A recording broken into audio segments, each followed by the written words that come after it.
السلام عليكم يا جماعة. طبعا طيب على اساس انا الان عامل دايت على الاقل لمدة اسبوع علشان اقدر احضر نفسي لتحديات الاكل. بس انا الان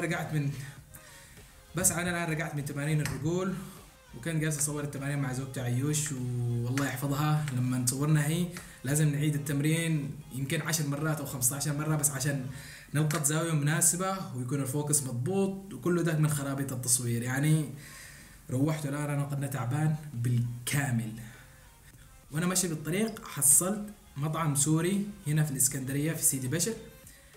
طبعا مش مطعم كبير، هو في مطاعم سورية كبيرة بس ده المطعم الصغير بالذات عنده شاورما صاروخ نص متر. المطاعم السورية هنا مشهورة بشاورما الصاروخ، وطبعا احيانا تختلف الاحجام حق شاورما الصاروخ. يعني اكبر حجم انا حصلته تقريبا لهنا او يمكن اقل، بس يعني كان كبير بس مش في ذيك الدرجة. فحصلت ده اللي على اساس انه يقولوا انه بنص متر، الواحد ب30 جنيه وده 2، يعني شاورما بطول متر كامل. خلونا حنقايس.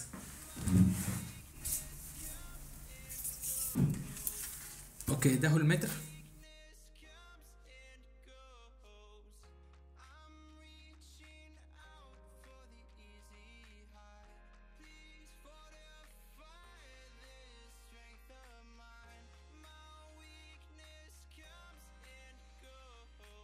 هي دي البداية لحد 49 أو 48. يلا هنا ما فيش متر إلا 2 سنتيمتر بيكون.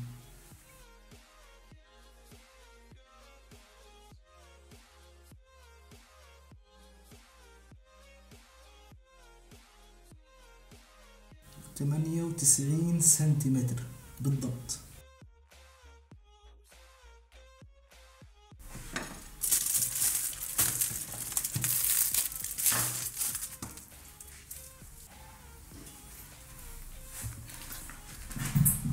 وده أكبر شاورما صاروخ حصلته في مصر.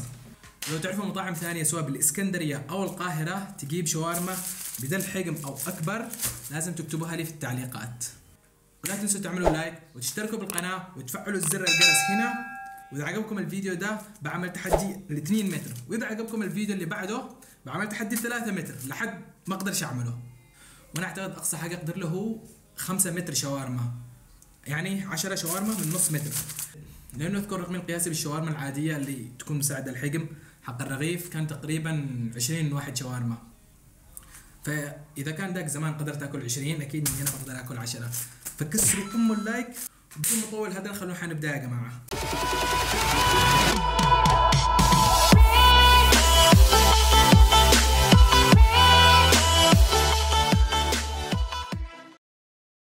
واو.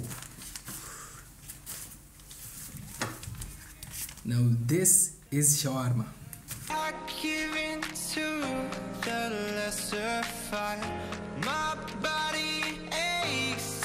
وده الثاني. يلا نبدأ هذا التحدي.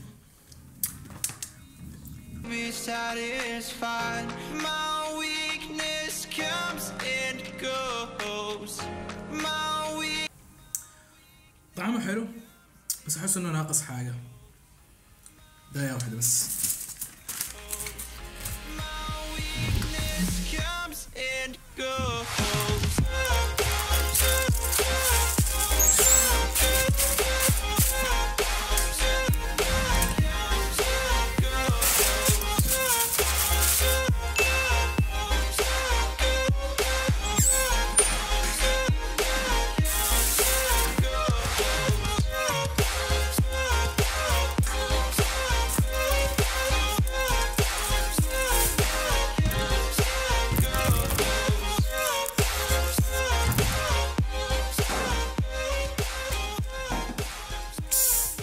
يا مروان ما حد يشرب بيبسي بكوب العدسة. هبشسب مش معنا. طيب بعد ما ضبطنا الطعم التحدي الحقيقي الان بيبدا. فايا كان ذاك اللي قلت لكم على التحدي وما التحدي ده كنسونه، ده الان هو التحدي الحقيقي. بسم الله واللقمه.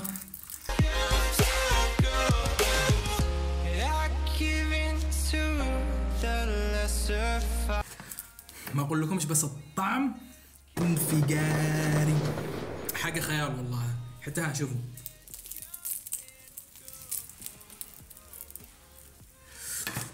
ايش الخبز لما يتشحط قليل بالفرن، حاجه خياليه. My body aches to be satisfied. My weakness comes and goes. My weakness comes and goes. I'm reaching out for the easy high. Please fortify this strength of mine. My weakness comes and goes. حتى ما قزعت دقيقة واحدة قد كمل نص واحد. شكلي غلطان اني جبت 2، كان المفروض اجيب 4 ولا 5. كيف بسوي لو كان جيعان؟ كيف بسوي لو كان جيعان بعد ما اكمل؟ ان شاء الله اشبع، ان شاء الله اشبع. مش ده اللي انتم شايفين ده، بس على كل لقمة اشله كده زي الدخان يخرج منه، منظر خيالي والله. Comes and goes.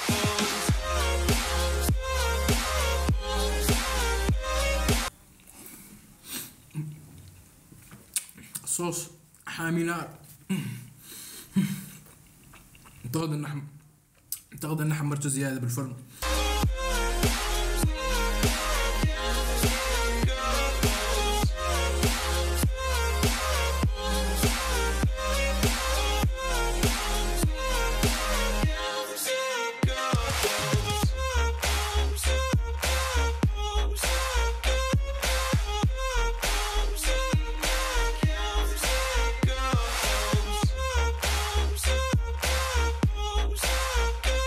واحد كمل، باقي واحد، وعانا ولا شبعت حاجة، ولا حتى ربع، ولا حتى قليل، ولا حتى شيء. عانا ما شبعتش. ما شاء الله تبارك الله. حجمه كبير بس مدري كيف يعني، يا انه ما يشبعش انا ما اشبعش، واحد من الاثنين.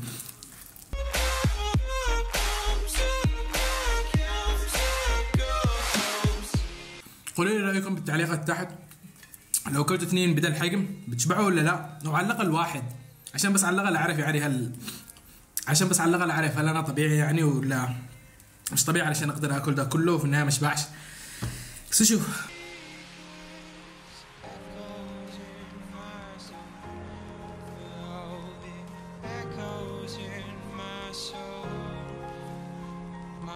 Weakness comes and goes, it goes, it goes.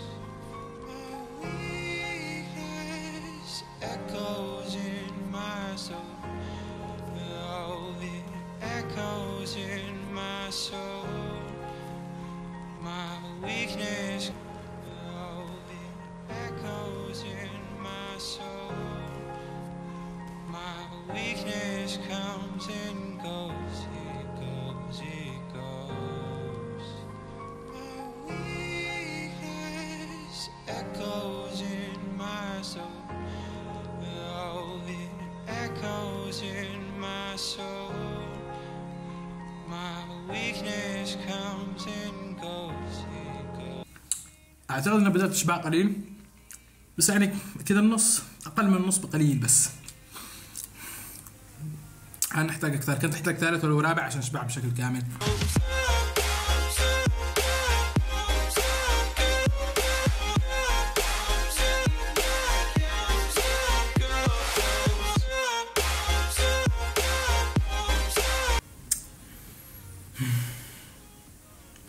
ما شبعتش، والمكان بعيد، في مصطفى اروح اجيب واحد ثاني، والدليفري بياخذ نص ساعة.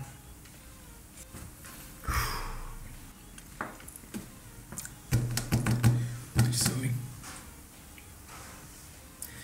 لازم اشوف له في حاجة بالثلاجة. ده مش بخاري، ده عشاء، ده صبوح، ده حتى ده ما يكفيش حتى الوجبة اللي قبل الصبوح. اشوف لك الثلاجة.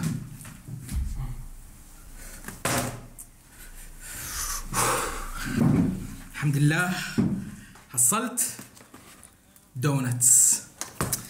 طيب انا ذاكر انه امس او اول امس جبنا انا وعيوش تقريبا 18 قطعة دونتس ما بين كبار وصغار محشوين. انا مش عارف كم باقي هنا، بس دعوتكم انه يكون كثير لانه بصراحة قعدنا. يا رب يكون كثير، يا رب يكون كثير، يا رب يكون كثير، يا رب يكون كثير، يا رب يكون كثير، يا رب يكون كثير، يا رب يكون كثير.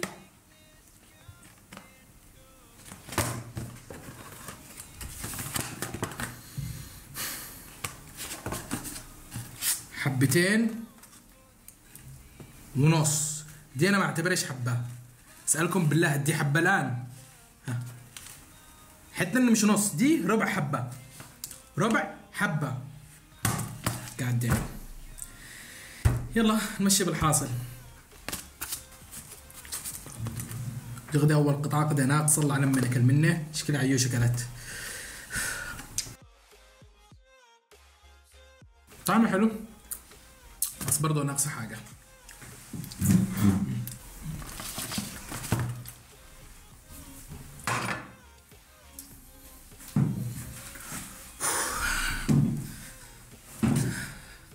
سخنتهم قليل بدأوا يذوبوا بس شكل مكانه ماسك.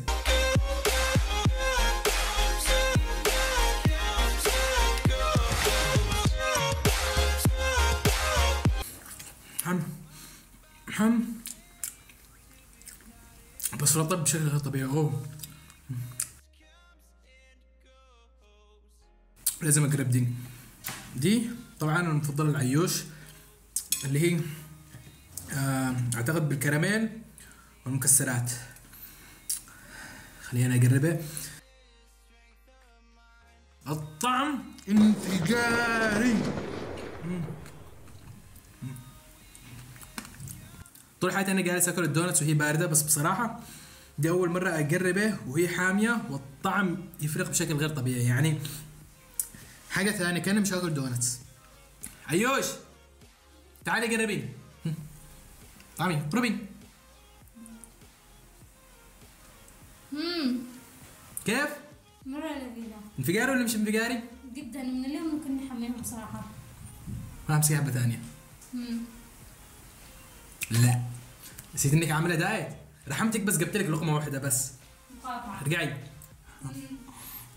هي عاملة دايت طبعا ومدام ما تمرنتش فمش جيعانة وانا كمان مش بلا قلب. يعني قلت لها تعالي بطعمك قليل. لقمة دونتس ما بتنقصش حاجة، بس لقمة.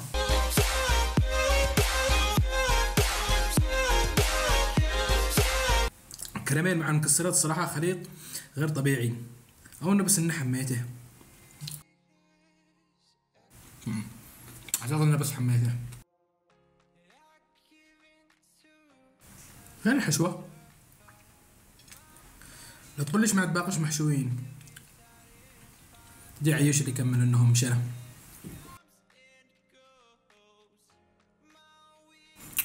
دونتس مقرمشة.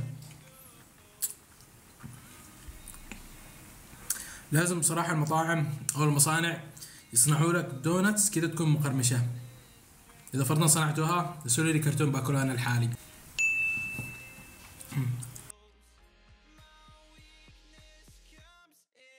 اخر وحدة او نص وحدة انه ربع وحدة يعني كمان.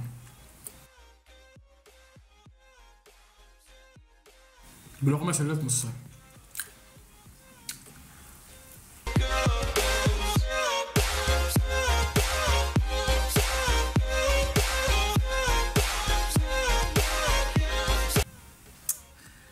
مكاننا جيعان. مكاننا جيعان. تهاول معكم طبعا. الحمد لله شبعت بس قليل، يعني ساعة ساعتين إذا ما نمت فيه بقوع عقين.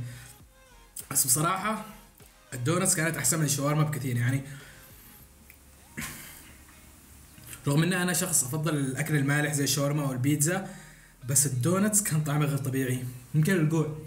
حطوا انتم كمان في التعليقات ايش يعجبكم، الدونتس ولا الشاورما، الحالي ولا المالح. طبعا ده اول فيديو تحدي اكل انا اعمله، فمش عارف كم المفروض توصل اللايكات، بس نقول 1000. لو وصل التحدي هذا ال1000 لايك بعمل تحدي ل2 متر شاورما. فاضغطوا لايك واشتركوا بالقناة واكتبوا بالتعليقات ايش تحبوا تشوفوا من تحديات الاكل القادمة، وان شاء الله اشوفكم مرة ثانية.